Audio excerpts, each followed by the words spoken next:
Hey everyone, Chef Austin from Primal Pastures, and we're going to be making a pot roast dish today.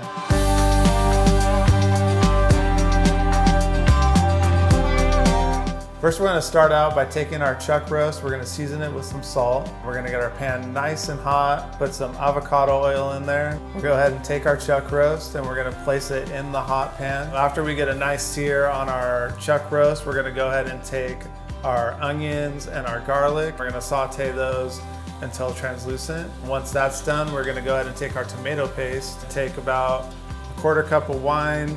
Then we're going to reduce our wine by half until you get about a syrupy texture. Place our pearl onions into the pot, and then we're also going to add in our chuck roast, and then we're going to take our beef bone broth from Primal Pastures. We're going to put that in just almost to cover the chuck roast. So after we put our beef broth in, we're going to want to bring that up to a simmer. This is a very important part of the process. Pop it into a 250-degree oven for 6 hours.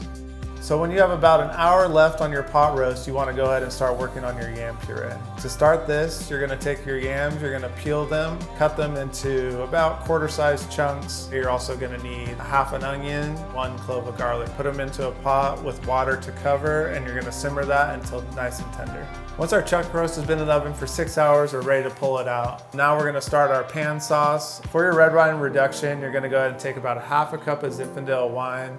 And what a reduction is you're cooking out the alcohol and you're just being left with the sugar, so you're cooking it into a syrupy texture. Next, you're going to go ahead and take some of your liquid out of your pot roast. You'll want to add that in once you're at that syrupy texture with your wine.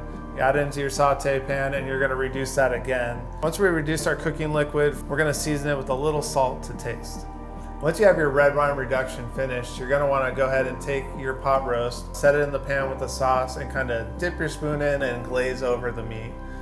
Once your yams have simmered for about 15 minutes, maybe 20 minutes, take your stick blender, we start pureeing, and at the very end, we're going to mount that with about a tablespoon of butter. Now that we have all these components finished, we're going to go ahead and plate up our dish.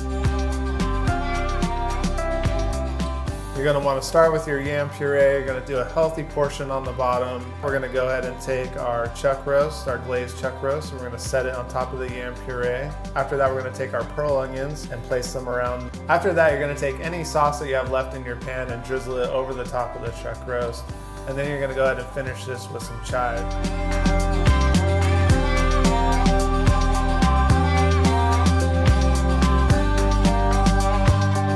And that's it for this recipe. I really hope you guys enjoyed it. Find this recipe at becomewellwithin.com or primalpastures.com.